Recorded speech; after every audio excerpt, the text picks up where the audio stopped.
안녕하세요. 오늘도 사연 살롱을 찾아주셔서 감사합니다.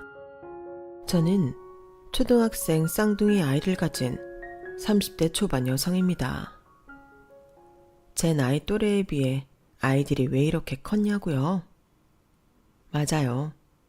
사실 저는 평범한 제 또래들과는 달리 조금 어린 나이에 결혼을 했습니다. 남편은 저와는 나이 차이가 조금 나는 30대 후반이에요. 남편과는 뭣도 모르던 대학교 신입생 시절, 당시 제가 알바하던 대학교 근처 맥주집에서 알바생과 손님으로 만났어요. 남편은 저와 10살 차이가 났는데 실제 나이에 비해 동안이라 서로에 대해 아무것도 모를 땐 저보다 나이가 많아 봐야 서너 살쯤 많겠거니 하고 생각했어요. 당시 저는 남동생이 있어서 연하나 동갑은 별로 이성으로 느껴지지 않았고 연상을 좋아했는데 남편이 딱 제가 상상해왔던 연상의 느낌이었거든요. 풍채도 좋고 나이에서 오는 여유로움이나 능숙함 같은 것이 좋았죠. 대학가 근처 맥주집이다 보니 부어라 마셔라 마시고 인사불성이 된 남자 학생들이 많아 곤란한 적이 한두 번이 아니었는데 그럴 때마다 한쪽 구석에서 친구와 술을 마시고 있던 남편이 그런 곤란한 상황으로부터 늘 벗어나게끔 도와주었죠. 좀 웃긴 이야기긴 하지만 남편이 그때나 지금이나 인상이 좋은 편은 아니거든요.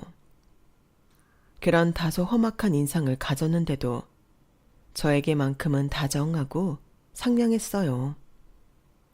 그런 반전 매력이 제 마음을 사로잡았죠. 그날도 여느 때처럼 진산 손님에게 시달리고 있을 때였어요.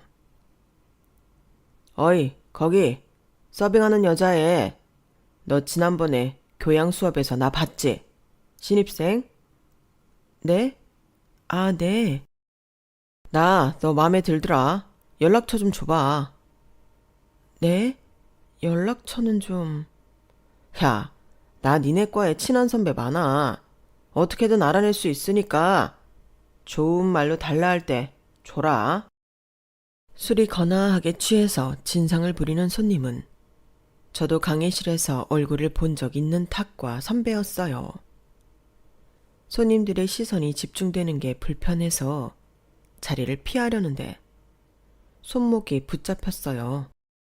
야, 달라고 번호. 내 말이 말 같지가 않아? 이걸 확. 그때였어요.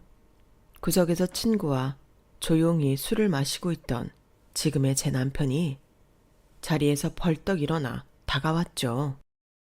야, 야, 야! 이 머리에 피도 안 마른 것들이 진짜 손 안 떼? 아무튼 이 대학생 것들이 문제야. 몇 학번 일찍 들어온 게 유세인 줄 알고 사회 나와봐라. 그딴 거 다 소용없다 임마. 아니, 아저씨 누구세요? 다소 험악한 인성을 가진 남편의 얼굴을 본 남자들은 슬쩍 겁을 먹은 것 같았어요. 하지만 그 남자의 테이블에 워낙 많은 인원이 앉아있던 터라 곧바로 다시 자신감을 얻은 듯 패기 넘치게 자리에서 일어났죠. 나? 이 집 단골. 얘 나랑 만나기로 했거든. 건들지 마라. 뭐라고? 야, 진짜야? 이 나이 많은 아저씨랑 사겨? 네가? 순간 머릿속이 새하얘지더라고요. 맞다고 해도 문제, 아니라고 해도 문제인 것 같아 혼란스러워하고 있는데 제 손목을 잡고 있는 남자의 악력이 점점 거세졌어요. 왜 말을 못해? 사귀냐고. 네, 그러니까 손 좀 놔주세요. 결국 압박감을 못 이기고 저도 홧김에 동조해버렸어요. 그랬더니 김 샌다는 듯 제 손목을 놓은 남자가 자리에 털썩 앉았어요. 에이, 이런 취향인 줄은 몰랐네. 아저씨, 가세요. 임자 있는 애인 줄 몰랐으니까. 그제서야 기싸움은 끝났어요. 그동안 알게 모르게 나서서 진상을 퇴치해 준 적은 많았지만 이렇게 대놓고 저랑 사귀는 척 저를 보호해 준 적은 처음이라 기분이 얼떨떨했어요. 평소라면 고맙다고 서비스로 드렸을 과자 안주도 너무 어색해서 선뜻 못 내놓겠더라고요. 뭐야? 오늘은 왜 과자 안주 안 줘? 드릴게요.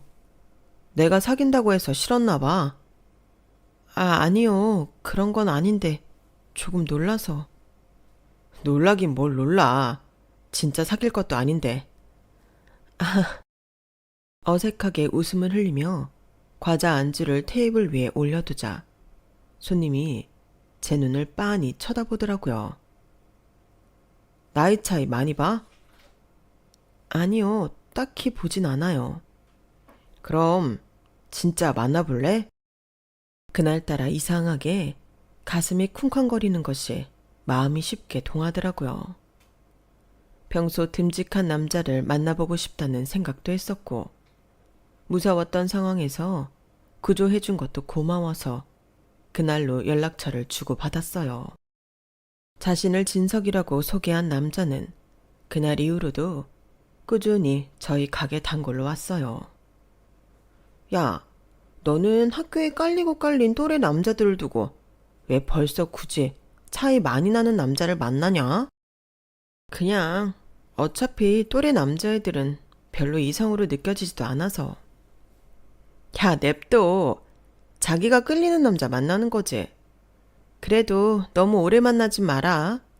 20대 남자는 20대 때만 만날 수 있는 거야. 그 남자는 좀만 만나다 마라. 몇 년 만나면 바로 결혼 얘기 나온다. 아우, 결혼은 무슨. 나도 결혼 생각까진 없어. 친구들은 제 첫 연애 대상이 10살 차이 나는 남자라는 것에 처음에는 만류했지만 저는 나름대로 좋았어요. 다만 친구들의 염려처럼 저와 남자친구는 나이 차이가 많이 나는 탓인지 노는 스타일이 달라서 자연스레 제가 맞추게 됐어요. 저는 나름대로 20살 첫 연애, 첫 남자친구라 바깥으로 데이트도 많이 하고 싶고 같이 하고 싶은 활동적인 것들도 많았는데 남자친구는 이미 할 거 다 해봐서 그런지 별로 활동적인 데이트를 좋아하지 않더라고요. 저도 평일엔 아르바이트 끝나면 피곤하다 보니 자연스럽게 저희는 집 데이트를 자주 하게 됐어요. 연애 초 몇 달 동안은 그냥 얼굴만 보고 있어도 좋고 저도 일 끝나면 피곤했으니 집 데이트만 하는 것에 딱히 큰 불만은 없었는데 그게 반년 넘게 지속이 되니 어느 순간 살짝 자괴감이 들기 시작하더라고요. 결국엔 그게 다툼으로 번졌어요. 오빠는 나랑 나가서 놀기 싫어? 생각해봐. 우리 반년 넘게 만났는데 추억이 하나도 없잖아. 어디 좋은 식당을 간 적도 없고 커피 한 잔을 분위기 좋은 데서 해본 적도 없고. 아우, 그런 거 다 돈 낭비야. 네 나이 때는 그런 게 재미있을지 몰라도 조금만 나이 먹어봐라. 다 부질없는데 돈 쓰는 거야. 서로 좋아하는 마음만 있으면 되지. 꼭 그런 데를 가야만 데이트야. 그래도 내 친구들은 다 남자친구들이랑 영화관도 가고 놀이공원도 가는데 우린 집에 누워서 뒹굴거리는 데이트만 하는 게 좀 속상해. 맨날 집에 있으니까 연애하면서 같이 찍은 사진도 별로 없는 것 같고. 알겠어. 그럼 다음 주엔 꼭 나가서 데이트하자. 내가 데리고 나갈게. 응? 진짜지? 그래, 약속해. 어린 여자친구 만나는 내가 감수해야지 뭐. 뒷말이 좀 찜찜하긴 했지만 어쨌든 다음 주에는 남들과 비슷한 평범한 데이트를 할 수 있다는 사실에 기분이 들떠서 못 들은 척 넘겼어요. 더 이상 싸울 힘도 없고 어쨌든 제 말을 들어준다고 하니 별로 따지고 싶지도 않았죠. 그렇게 대망의 다음 주가 되었어요. 소개팅이라도 나가는 양 설레는 마음으로 한껏 꾸민 제 앞에 남자친구는 헐렁한 추리닝에 반팔 티차림으로 나타났어요. 첫 바깥 데이트라 약간 꾸민 모습을 기대했던 바람에 실망도 컸죠. 게다가 저 혼자 꾸미니 안 그래도 나는 나이차가 많이 나 보였는지 주변에서 사람들이 힐끔힐끔 쳐다보는 시선까지 느껴지더라고요. 그래도 전 마냥 좋았어요. 그런데 좋았던 것도 잠깐이었어요. 오랜만에 영화관에 가서 팝콘을 사기 위해 줄을 서 있는데 속이 조금 미식거리더라고요. 정아야, 왜 그래? 표정이 너무 안 좋은데? 아, 갑자기 좀 미식거려서 아침에 먹은 게 좀 얹혔나?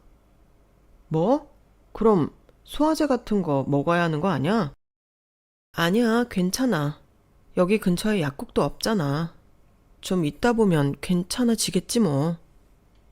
하지만 팝콘을 사서 영화관에 들어오자 진해진 팝콘 냄새가 역하게 느껴지더라고요. 저도 모르게 영화를 보다 말고 헛구역질을 했어요. 왜 그래? 속이 많이 안 좋아? 아, 뭔가 계속 느글거리네. 결국 영화를 보던 중간에 영화관을 뛰쳐나왔지만 구역질이 나올 듯 말 듯 하면서 헛구역질만 계속 나오는 게 기분이 좀 이상했어요. 갑자기 쎄한 기분이 들어서 저는 그 길로 남자친구를 집에 보내고 병원으로 갔어요. 혹시나 해서 혈액 검사를 했는데 결과는 청천벽력이었어요. 임신을 하셨네요. 네? 뭐라고요? 임신이요? 정말이에요? 네, 7주 차인데 전혀 모르셨나 봐요. 정말 눈앞이 아득해지는 것 같았어요. 앞으로 어떻게 해야 할지 눈앞이 아득한 가운데 남자친구에게 전화가 왔어요. 뭐야, 그렇게 갑자기 가버리고 지금은 뭐해? 오빠, 나 큰일 났어. 왜? 나 임신했대. 7주나 됐대. 뭐라고? 나 어떡하지? 우리 이제 어떡해? 잠깐의 침묵 후 들려온 소리는 더욱 충격적이었어요. 뭘 어떡해? 아기 지워야지. 병원에 알아봤어? 뭐? 아기를 지워? 나보고 지금 아기를 지우라고 하는 거야? 갑자기 생겨버린 아기의 존재가 당황스럽긴 했지만 제 선택지에 아기를 지운다는 선택지는 애초부터 존재하지 않았어요. 제 뱃속에 생긴 생명을 세상 빛을 보기도 전에 꺼뜨리고 싶다는 생각은 단 한 번도 해보지 못했거든요. 그럼 어떡해? 그 아이를 우리가 키워? 너 아직 대학생이잖아. 내가 대학생이면 뭐? 우리가 만든 아기를 내 손으로 없애라는 거야? 내가 언제 그렇게 말했어? 그게 아니라 아직 너 앞길 창창한데 아기나 키우고 있으면 네 청춘이 아깝잖아. 웃기지 마. 그냥 나도 아기도 책임지기 싫어서 그런 거잖아. 아, 그런 거 아니라고. 네가 당연히 결혼 생각 없을 것 같아서 그런 거라고. 그러는 오빠는 나랑 결혼할 생각은 있고? 지금? 당장? 대답을 망설이는 남자친구 앞에서 한없이 서럽고 작아지더라고요. 결국 저는 그대로 집으로 돌아왔어요. 방문을 잠그고 눈물이 터져 나오는데 무슨 일이냐고 묻는 부모님의 말에도 아무런 말을 할 수가 없었어요. 이 아이를 혼자서 어떻게 키워야 할지 막막하더라고요. 그때 남자친구에게 다시 연락이 왔죠. 내가 너무 놀라서 생각이 짧았어. 너만 결혼 생각 있으면 나야 좋지. 나는 결혼 정년기이기도 하고 네가 너무 어려서 결혼 생각은 못했는데 나도 결혼한다고 나쁠 거 없는 것 같네. 지금 생각해보면 묘하게 기분이 나쁘지만 그때 그 연락이 제게는 한 줄기 구원처럼 느껴졌어요. 아무리 아이를 낳고는 싶어도 이 사람이랑 헤어지고 아빠 없는 아이로 키울 자신은 도무지 없었거든요. 아무튼 저희는 그렇게 부모님께 상황을 설명을 드리고 결혼하기로 했죠. 처음 이야기를 듣고 남자친구를 집으로 데리고 간 날, 저희 아빠께서는 당연하게도 노발대발 하셨어요. 충분히 예상하고 있던 일이라 별로 놀랍진 않았지만 제가 미처 예상치 못한 건 남편의 반응이었어요. 뭐? 10살 차이? 자네 대체 뭐 하는 인간인가? 이렇게 어린애를 만났으면 피임 하나 조심하지 않고 어떻게 임신을 시켜서 와? 아버님, 화나신 건 알겠지만 피임을 제대로 안 한 게 저만의 잘못은 아닌 것 같은데요. 임신은 혼자 하고 싶다고 하는 게 아니라 쌍방 책임이 있는 거니까 저한테만 너무 뭐라 하지 마시죠. 뭐라고? 이 자식이 뭘 잘했다고 눈을 똑바로 뜨고 대답을 해. 지금 네가 잘했다는 거야? 그게 아니라요. 임신을 제가 억지로 시켰냐는 거예요. 왜 저한테만 그러시냐고요. 그리고요.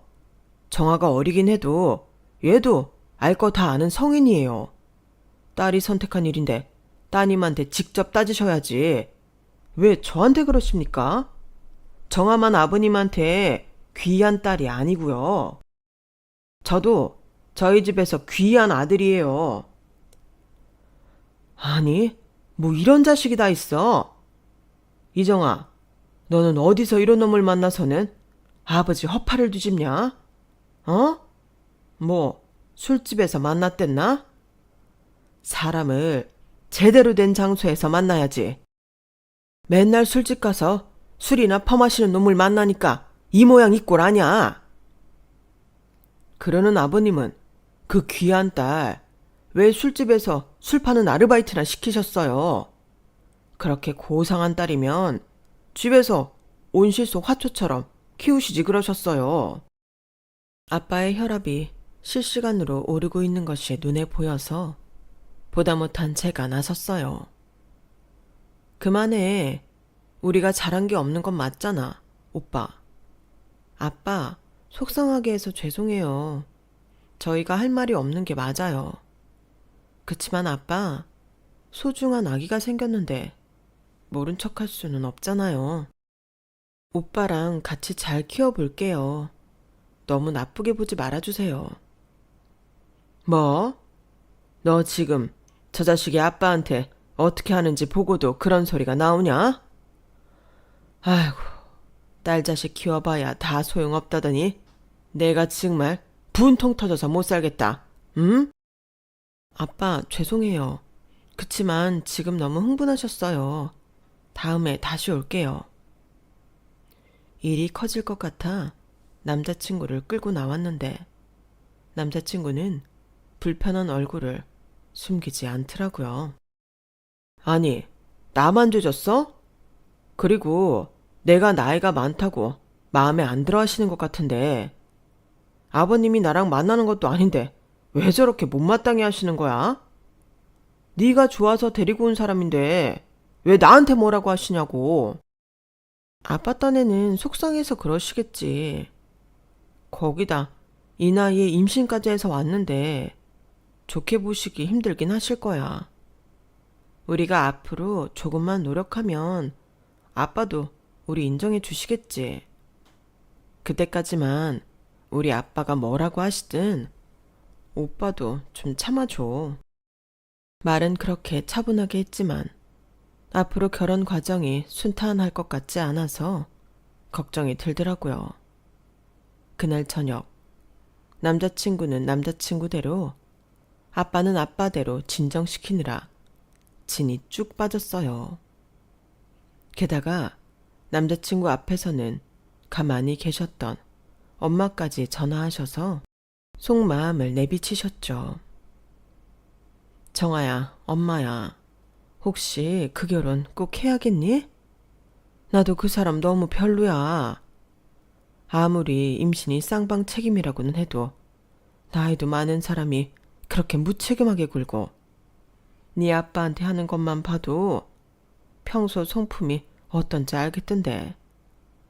이런 사람한테 너를 시집을 보내도 될까 싶다. 엄마 걱정하시는 것도 아는데 오빠가 감정이 많이 상해서 그런 거지. 원래 그런 사람은 아니에요. 아기도 가진 마당에 너무 나쁘게만 보지 말아주세요. 걱정하시지 않게 저희 잘 사는 모습 보여드릴게요. 다행히 엄마께선 제 설득에 별 말씀 없이 넘어가셨지만 그날 이후로 아빠의 극심한 결혼 반대가 시작되었어요. 심지어 남자친구 앞에서 대놓고 반대하셔서 갈등이 풀리기는커녕 고조되기만 했죠. 내 눈에 흙이 들어가도 저놈은 안 된다. 단순히 나이 차이 많이 나고 애부터 만들어와서 그런 게 아니야. 어른을 대하는 태도 하나를 보면 열을 안다. 저놈은 글렀어. 절대 안 돼. 다행이라면 다행인 건 그날 이후로는 남자친구가 이 악물고 저희 아빠의 반대를 묵묵히 견뎌냈다는 거였어요. 아빠, 오빠도 그날 이후로 많이 반성하고 있어요.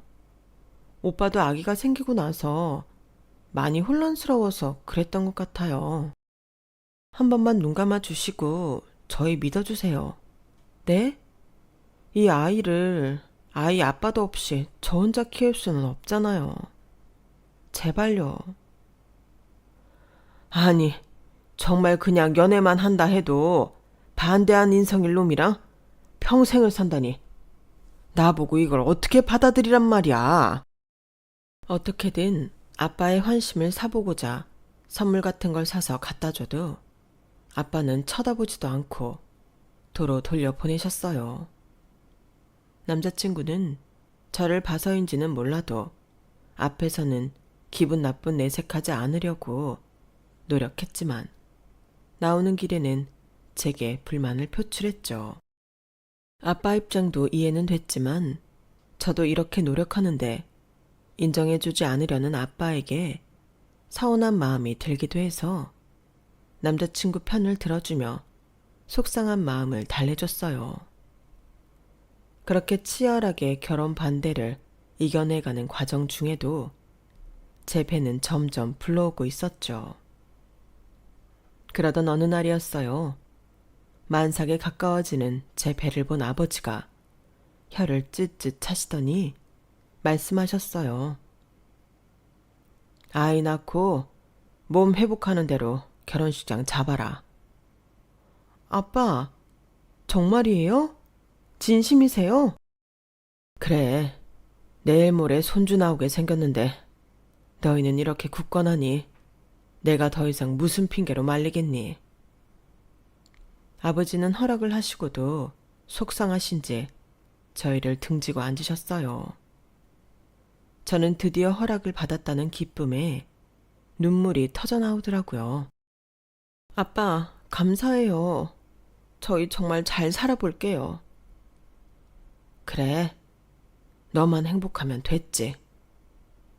씁쓸해 보이는 아빠에게 남편이 조금이라도 따뜻한 말로 먼저 다가와줬으면 좋겠다고 생각했지만 남편은 그동안 상처를 받아왔던 것도 있고 얼떨떨한지 멀뚱멀뚱 보고만 있더라고요. 그게 좀 아쉽긴 했지만 어쩔 수 없다고 생각했어요. 그저 드디어 이 길고 험난했던 결혼 승낙 과정이 끝났다고만 생각했죠. 저희 집에서 반대가 워낙 극심해 그동안 인사를 드리지 못하고 있던 시댁에도 드디어 인사를 갔어요. 처음 뵙는 자리여서 떨리는 와중에 시어머니께서 저를 못마땅하다는 듯 위아래로 훑어보시더라고요. 어리다더니 그렇게 어려 보이지도 않네. 애를 뵈서 그런가? 애 낳으면 복상 늙어 보일 상이야. 네? 저는 귀를 의심했어요.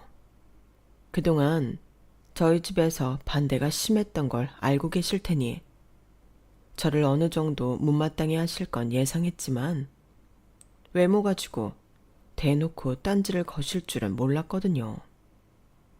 그때는 심지어 임신을 해서 알게 모르게 변해가는 신체와 외모 때문에 한참 스트레스를 받던 중이었어서 마음의 상처가 컸죠.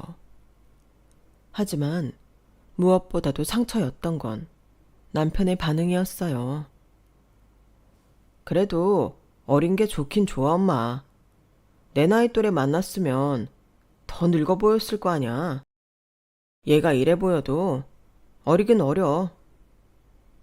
10살이나 어리니 애는 숨풍숨풍 잘 낳겠네. 그래도 하도 집에서 반대를 한다기에 완전 소녀 같은 애인가 했더니 그것도 아니네. 그냥 시커멓게 다 큰 딸내미 뭐가 그리 주기 아깝다고 그 난리들을 치는지 내가 빈정이 상할 대로 상했다 얘. 그때 눈치를 챘죠. 결혼하면 시월드가 열릴 거라는 걸. 하지만 어떻게 허락받은 결혼인데 이제 와서 물을 수는 없었어요. 여전히 아이를 혼자 키운다는 두려움이 앞서는 상태였고 아빠께 결혼 허락만 해주시면 잘 살아보겠다고 설득해왔던 시간들을 물거품으로 만들고 싶지 않았거든요.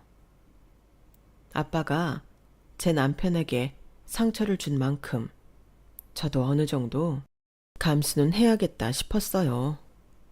그래서 시어머니의 거친 언행들도 한 귀로 듣고 흘러넘기려고 애쓰며 결혼 준비를 마쳤어요. 그 사이에 예쁜 쌍둥이 아들이 태어났죠. 아이를 낳는다면 꼭 2명을 낳고 싶었는데 한 번에 둘이 태어나니 신기하고 기쁘더라고요. 물론 그만큼 육아는 2배로 해야겠지만요. 갑작스레 식구가 늘어나면서 경제적 부담도 늘어났어요. 지금 제 상황에 취업은 당연히 불가능에 가까웠고 어디 파트타임 일이라도 하고 싶었지만 아이가 한 번에 2이나 생기는 바람에 그것조차 어려웠어요. 경제적으로 보탬이 되고 싶은 마음은 굴뚝 같았지만 자연스럽게 저는 휴학을 하고 아이 보는데 열중하게 됐어요. 그동안 택배 상하차를 뛰는 남편이 가장이 되어 집안을 책임졌죠. 아이들과 저까지 책임지겠다고 열심히 일하는 남편을 보며 안쓰러운 마음도 들었지만 혼자서 아이 2을 키워야 하는 제 상황도 만만치가 않았어요. 여보, 요즘 같은 세상에 육아에 참여해야 하는 건 나도 아는데 몸을 쓰는 일을 하다 보니 도저히 엄두가 안 나네. 알지.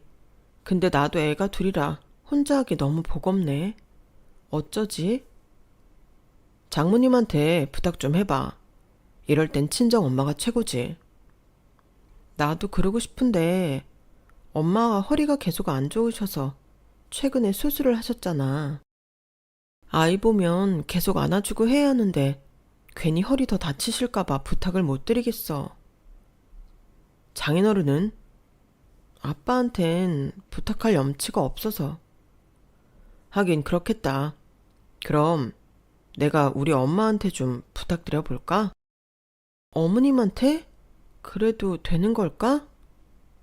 남편이 그렇게 흔쾌히 시어머니 이야기를 꺼낼 줄 몰라서 당황스러움과 동시에 시어머니와 함께 육아를 해도 괜찮은 걸까? 걱정이 동시에 들었어요. 남편이 올 때까지만 함께 봐준다고 해도 거의 하루 종일 붙어 있어야 하는 일정이 불편하고 부담스럽기도 했고요. 하지만 혼자서 아이 둘을 케어하느라 체력이 바닥난 저는 오래 고민할 수가 없었어요. 불편하든 말든 누가 옆에 있어줘야 살 것 같았죠. 그렇게 시어머니와의 공동 육아가 시작되었어요. 예, 애가 울잖니? 얼른 와서 안 달래주고 뭐해? 어머님, 잠시만요. 이유식 만드는 동안만 어머님이 안아주시면 안 될까요? 아우, 나도 몸이 아파서 더 이상은 못 안아준다. 이런 건 젊은 네가 하는 게 맞지? 하지만 도움이 될 줄 알았던 시어머니는 제가 젊다는 핑계로 제게 일을 다 미루시더라고요. 옆에 아무도 없는 것보다는 좀 더 나았겠지만 그렇다고 큰 도움이 되는 것도 아니어서 오히려 심적으로는 더 힘든 하루하루가 시작됐어요. 예, 이거 설거지 바로바로 안 하니? 집안일을 이렇게 미루면 안 된다. 어머님, 이때까지 애들한테 눈 못 뗐던 거 아시잖아요. 조금만 쉬었다가 할게요. 아, 지저분해. 가뜩이나 애들도 둘이라 집이 금방 난장판 되는데 이런 건 바로바로 치워야지. 집안일 잔소리는 덤이었어요. 시어머니는 육아를 도와주러 온 건지 시집살이를 시키러 온 건지 아이를 보느라 밀린 집안일을 보시고는 잔소리만 퍼붓더라고요. 집안일을 도와주기는커녕 말로 시키기만 해서 오히려 감시당하는 느낌만 들고 점점 심신이 지쳐갔어요. 하지만 예전처럼 혼자서 육아를 했다간 씻지도 먹지도 못하고 혹시라도 돌발 상황이 생겼을 때 대처하기 힘들 것 같다는 두려움에 시어머니께 도움 요청을 그만둘 수도 없었죠. 게다가 시어머니가 육아를 돕기 시작한 뒤로 남편의 태도도 가관이었어요. 기세등등한 시어머니를 등에 업고 저희 집을 대놓고 피하더라고요. 여보, 이번 명절엔 당신 친정까지 못 갈 것 같아. 친정엔 당신 혼자 다녀와. 응? 작년에도 명절 때 못 배웠잖아. 이러다 우리 엄마 아빠가 당신 얼굴 까먹겠어. 까먹어도 되지 뭐. 어차피 장인어른 나 좋아하시지도 않는데 안 보고 사는 걸 더 좋아하실걸? 그래도 손주들도 있고 한데 얼굴 비추고 살아야지. 무작정 불편하다고 안 보고 살면 어떡해. 내 체면은 생각 안 해? 아, 뭔 소리야. 그럼 장인어른이 나 싫어하는 걸 나보고 어쩌라고. 솔직히 생각을 해봐라. 내가 결혼 전까지 그 수모를 당했는데 당신 같으면 장인어른을 보고 싶겠어? 나 많이 참은 거 알지? 그때야 당신이랑 결혼하려고 참았다지만 나 이제 더 이상은 못 참아. 장인한테 그런 대접받을 이유 이젠 없어. 우리 아빠 입장도 좀 헤아려 주면 안 돼? 그때야 화가 나실 만한 상황이었으니까 그러셨지. 이제 결혼하고 애기들도 낳은 마당에 그러시겠어? 이런 식으로 피하면 우리 부모님도 다 느끼지. 가까워지진 못할 망정 계속 멀어질 필요는 없잖아. 그러는 내 입장도 헤아려 줘야지. 나도 화날 만한 상황 아니야? 솔직히 당신 부모님 꼴도 보기 싫어. 당신 부모님이 네가 어리다는 이유로 얼마나 유세를 떨었어? 내가 나이 많은 게 죄냐? 임신한 게 나 혼자만의 죄야? 그렇게 유세 떤 거에 비해 당신 부모님이 해준 게 뭔데? 집을 해주기랬어, 육아를 돕기래. 우리 부모님은 적어도 육아는 돕잖아? 그러니 당연히 내가 당신 부모님이랑 우리 부모님을 차별하기 싫어도 차별하게 되지. 그래도 나랑 계속 살 거면 이건 좀 아니지. 누가 우리 부모님한테 잘해달래? 적어도 얼굴은 비추고 살아야지. 그래?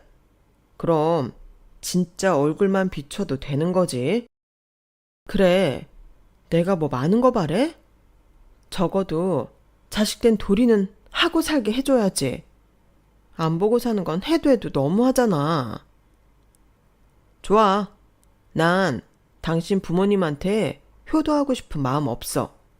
그러니까 진짜 당신 체면 생각해서 얼굴만 비출 거야. 불만 갖지 마. 알겠어? 그래. 누가 당신 보고 효도해달래? 제발 얼굴이라도 비춰라. 말도 안 되는 핑계로 저희 부모님을 피하려고 하는 남편과 대판 싸웠어요. 결론적으로 제가 이긴 거나 다름없었지만 친정에 갈 때마다 남편은 정말 손 하나 까딱 안 하더군요.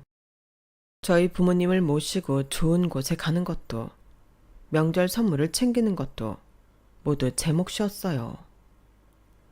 제게 떨어지는 생활비와 용돈이 크지 않아 늘 좋은 걸 해드릴 수가 없어 매번 괴로워하는데도 남편은 딱히 거기서 더 보탤 생각을 안 하더라고요. 그래도 다 참았어요. 결혼 전에 상처받은 게 얼마나 많으면 저럴까 하고요. 남편은 옆에서 구색만 갖춰도 효도는 제가 하면 되니까 하고 스스로 위로를 했어요. 그런데 친정에 갔다 오기만 하면 남편의 시대구대는 더욱 심해졌어요. 일부러 그런지는 몰라도 꼭 제가 친정에 해드린 것 두세 배는 좋은 걸 시댁에 해드리더라고요. 처음 몇 번은 기분 탓인가 했는데 반복되니 기분이 좀 상하더라고요. 여보, 근데 이번 명절 때 말야 우리 집에는 햄 세트 선물 드리고 시댁에는 한우 세트 보내는 거 좀 그렇지 않아? 우리 부모님도 한우 좋아하는데 한두 번도 아니고 매번 선물 가격 차이가 너무 나니까 나도 기분이 좀 그러네. 뭔 상관이야. 니네 부모님은 네가 챙기기로 했잖아. 아니, 아무리 그렇다 해도 이건 좀 심하잖아. 각자 집에 보내는 선물은 비슷하게 해야지. 나는 당신이 하도 싫다 해서 내가 쓸 수 있는 돈 선에서 하는데 당신은 시댁에 항상 좋은 거 갖다 드리니까 우리 집에도 신경 좀 써주면 안 돼? 야, 그만 좀 해라. 너 같으면 니네 집에 신경 쓰고 싶겠어? 그리고 내가 너한테 돈을 안 주는 것도 아니고 그 안에서 네가 선물할 수 있는 만큼 하는 건데 뭐가 문제야? 왜? 니네 아빠가 햄 세트 싫다고 하시든? 아니, 무슨 말을 그렇게 해. 난 매번 시댁이랑 친정에 가는 선물이 너무 차이가 나니까 속상해서 그렇지. 내가 갑자기 결혼하겠다고 속 썩인 것도 죄송한데 나도 더 잘해드리고 싶단 말이야. 아, 그게 그렇게 억울하면 당신이 일을 해. 내가 내 돈 써서 우리 부모한테 잘하겠다는데 왜 난리야 대체? 남편이 그렇게 나오자 말문이 턱 막히더라고요. 제가 일할 수 없는 상황인 걸 뻔히 알면서 저렇게 말하는 게 너무 밉고 실망스러웠어요. 내가 일을 안 하고 싶어서 안 해? 나도 할 수만 있으면 애들 내팽개치고 나가서 일하고 싶어. 일해서 우리 부모님 좋은 음식, 좋은 선물 해드리고 싶어. 근데 지금 그게 안 되잖아. 다 알면서 어떻게 그런 말을 해? 당신이 번 돈으로는 정말 조금도 우리 부모님 해드리는 게 아까워?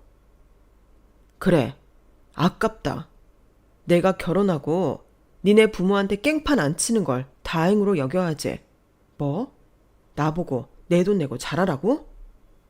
꿈 깨고 당신이나 우리 부모님한테 잘해. 이 연세에 애 봐주는 거 쉽지 않다. 효도는 해도 당신이 우리 부모님한테 해야지. 아주 뻔뻔하네. 당신 부모님이 결혼 반대했다고? 당신이 갑이 아니야. 이제 그만 정신 좀 차려라. 남편의 말을 들으니 제 스스로에게도 화가 나더라고요. 도무지 제 부탁을 들어줄 것 같지 않아서 최근 대기업 게임 회사에 취직했다던 학교 선배에게 연락을 했어요. 선배, 혹시 외주 안 필요하세요? 외주?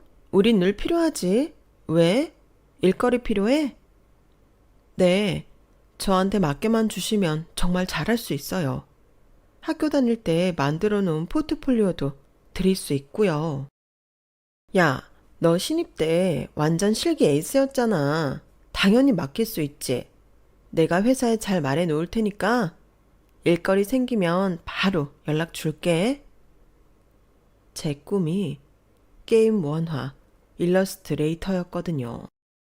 학교 졸업도 못하고 경력도 없었지만 재학 당시 절 좋게 봤던 선배님이라 용기 내서 연락을 해봤는데 답변이 긍정적이라서 안심했어요.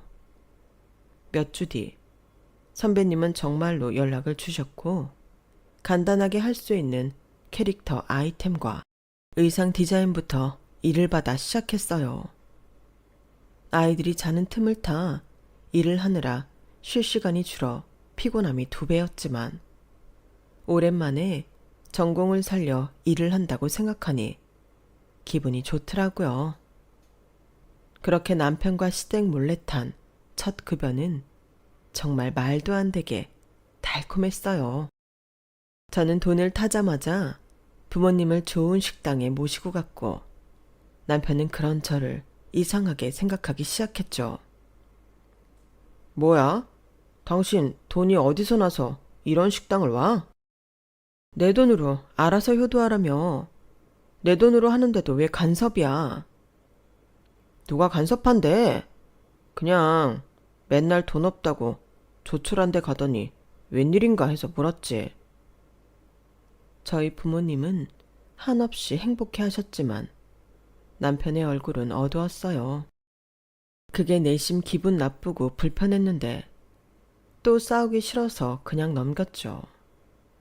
그런데 그날 이후로 남편은 마치 저와 경쟁이라도 하듯 제가 친정에 한 것 2배로 시댁에 잘 하더라고요.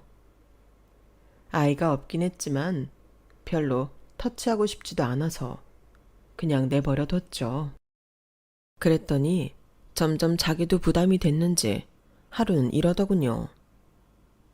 여보, 요즘 무리해서 친정에 잘하는 것 같은데 내가 친정에도 알아서 잘해드릴 테니까 그만하고 당신 돈은 좀 아껴 써. 우리 애한테 들어갈 돈까지 당신이 쓸까봐 그래. 내가 애 엄만데 설마 그렇게까지 할까? 내 돈 알아서 쓰라고 할 땐 언제고 왜 간섭이야? 야, 그럼 우리가 지금 남도 아니고 다 우리 가족들한테 쓸 돈으로 쓰는 건데 간섭을 하지 안 해? 지금 당신 넘치게 친정에 투자하고 있잖아. 무슨 효도하기 대회도 아니고 대체 누가 이렇게까지 하냐? 언제는 서로 알아서 잘 하자더니 왜 말을 바꿔? 내가 친정에 잘하는 게 그렇게 못마땅하니? 경제적으로 능력이 되고 그렇게 하면 내가 뭐라고 하냐? 내가 돈 버니까 내가 알아서 하겠다고. 뭔 말이 많아. 예전 같았으면 남편이 하는 말에 곧이곧대로 상처를 받았겠지만 몰래 제 일을 하고 있는 지금은 전혀 상처가 되지 않더라고요. 그래서 굳이 제가 일을 하고 있다는 말은 하지 않았어요. 그래, 그럼 당신이 알아서 우리 부모님한테 잘해봐. 얼마나 잘하나 보자. 솔직히 여기까지 오니 남편이랑 이혼하고 싶은 마음이 굴뚝 같더라고요.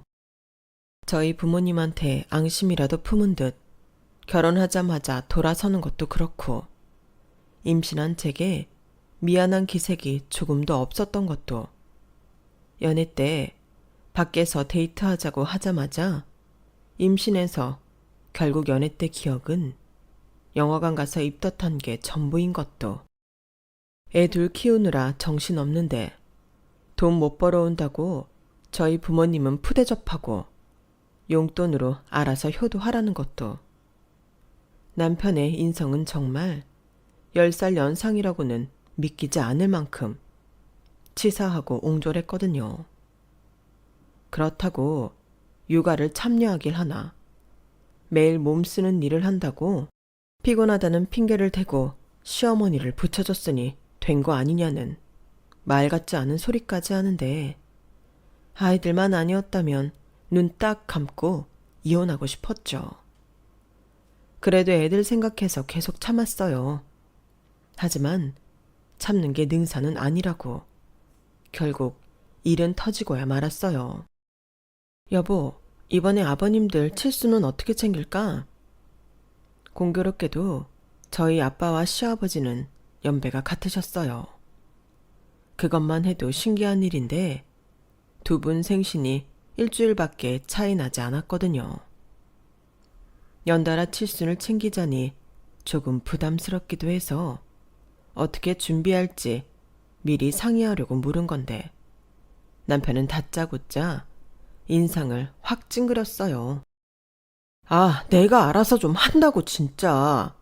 너 이 정도면 집착이야. 아주 하늘이 내린 효녀 났네. 아, 진짜 열이 확 치솟는데 정말 더러워서 피했어요. 저렇게 나오니 두고 보자는 생각만 계속 들더라고요. 시아버지 생신이 일주일 먼저였는데 시아버지 칠순 때는 고급 한우 오마카세 집에 가서 1등급 한우를 먹었어요.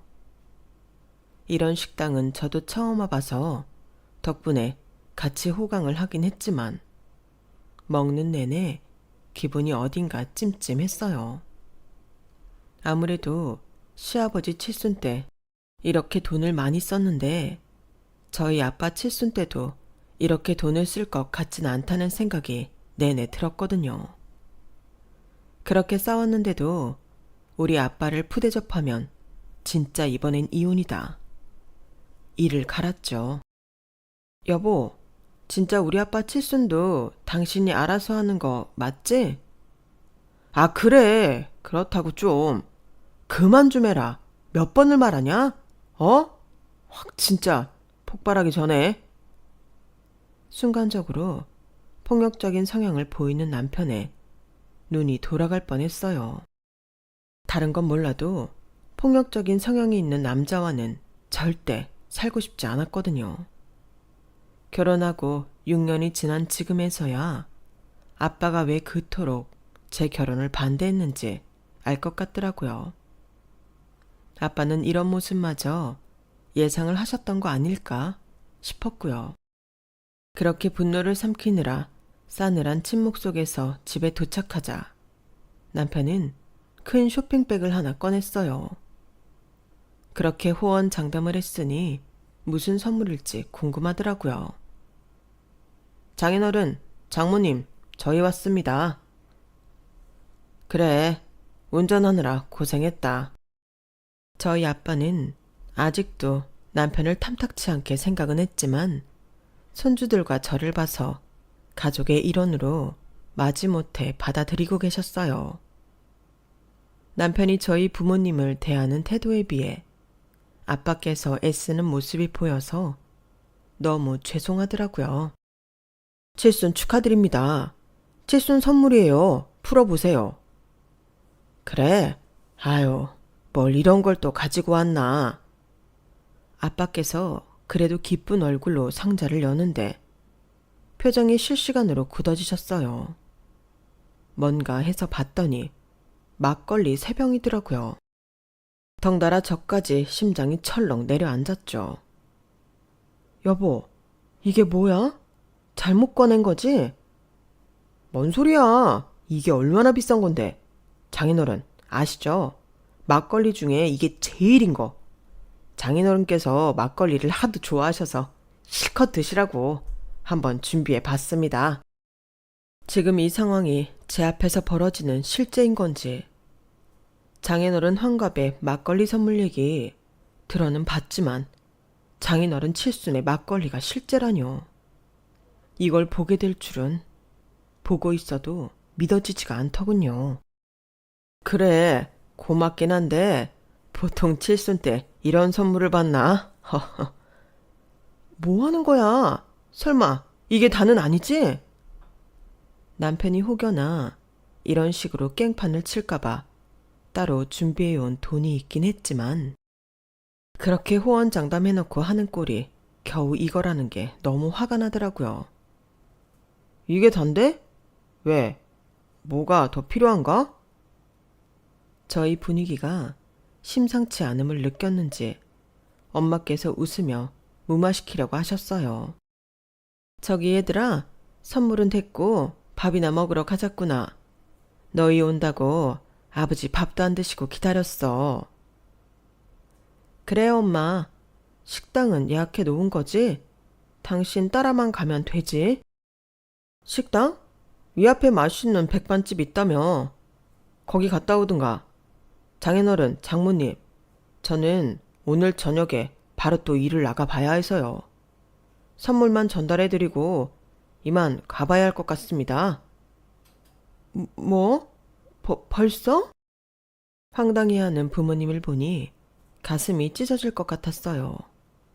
분노가 차올라서 더 이상은 못 견디겠더라고요. 야, 적당히 해라. 네가 우리 아빠 칠순 다 책임진다며. 겨우 막걸리 3병 드리려고 나한테 그렇게 유세 떨었어? 막걸리 3병이 왜? 저거 이래봬도 비싼 거야. 네 아버지 칠순 때는 한우 오마카세 먹고 우리 아빠 칠순 때는 같이 식사도 안 하려고 해? 네가 알아서 한다며. 그럼 일을 빼놨어야지. 우리 집에 나 아니면 일할 사람이 어딨다고. 일을 빼. 한 달 수입이 달라지는데 미쳤냐? 일을 빼게? 내가 너 이럴 줄 알았다, 이 나쁜 자식아. 우리 아빠가 너 같은 놈이랑 결혼 반대하는 이유가 있었어. 너 같은 놈? 그러는 너는 10살 많은 나한테 그런 식으로 하는 게 잘하는 짓이냐? 아주 가족이 쌍으로 웃기네. 애초에 니네 아빠가 결혼 반대 안 했음 여기까지 올 일도 없었어. 알어? 장인어른 듣고 계시죠? 이거 다 장인어른이 하신 대로 돌려받고 있는 겁니다. 명심하세요. 그리고 이렇게 미워도 선물 챙겨온 거에 감사해야지. 내가 장인어른 위해서 특별히 준비한 건데, 사람은 어울리는 걸 먹어야 오래 산대. 네가 내 깊은 뜻을 알기나 해? 끝까지 비꼬는 남편 때문에 결국 뚜껑이 열렸어요. 저는 막걸리를 따서 남편 머리에 부어버렸어요. 그래? 어울리는 걸 먹어야 오래 산대? 그럼 막걸리에는 네가 딱이네. 많이 먹고 오래 살아. 나는 너랑 더 이상 살 마음 없으니 알아서 잘 사시고. 어? 야, 미쳤어? 지금 이게 뭐 하는 짓이야? 뭐 하긴. 난 더 이상 당신이랑 살 일 없으니 당신 혼자 오래오래 잘 살라고 축복해주는 거지. 어때? 비싼 막걸리 맛이 좋긴 좋으니? 전 다른 막걸리도 따서 남편한테 부어버렸어요. 엄마 아빠가 뜯어 말렸지만 더 이상 멈출 수가 없었죠. 야, 네가 나한테 이런다고 뭐가 달라질 것 같아? 어차피 애들 두고 이혼도 못할 거면서. 돈 한 푼도 내 힘으로 못 버는 네가 나랑 이혼해서 뭐 할래? 이혼해서 뭘 하긴. 일하고 학교 마저 다녀야지. 네가 몰라서 그런가 본데 나 일하고 있었어. 너 없이도 충분히 애들 키울 수 있다고. 나 이혼해. 너 같은 놈이랑 더 이상 같이 살 자신 없어. 차라리 나 혼자 애들을 키우고 말지. 제 이야기를 듣고 계시던 엄마가 갑자기 울음을 터뜨리셨어요. 당황해서 엄마를 안아드렸는데 엄마께서 그러시더군요. 그래, 우리가 애들 키워줄게. 그러니 저 남자랑은 얼른 이혼해라. 그동안 어찌나 이야기하고 싶었던지. 네가 그래도 그럭저럭 잘 사는 줄 알고 참고 있었는데 이혼해. 정아야, 이제라도 네 인생 찾아.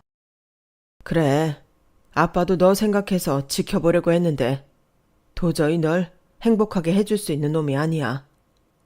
네 마음이 동했다면 이혼해라. 부모님께서도 적극적으로 제 편을 들어주시니 더 두려울 게 없었어요.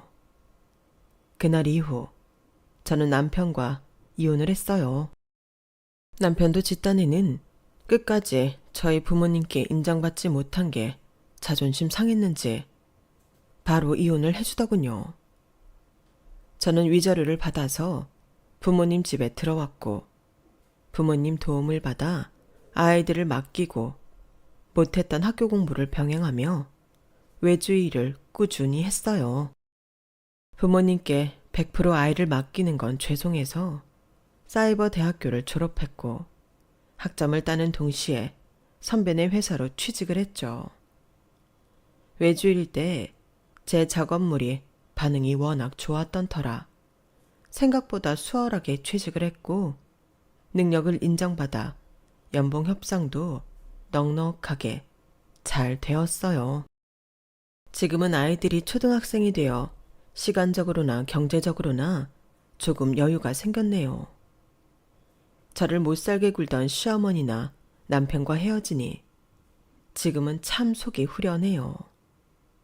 제가 직접 돈을 버니 부모님께 누구 눈치 보며 잘하지 않아도 되고 어찌 보면 당연한 것들을 당연하지 않게 살아왔다 보니 이런 사소한 것들도 큰 행복이 되네요.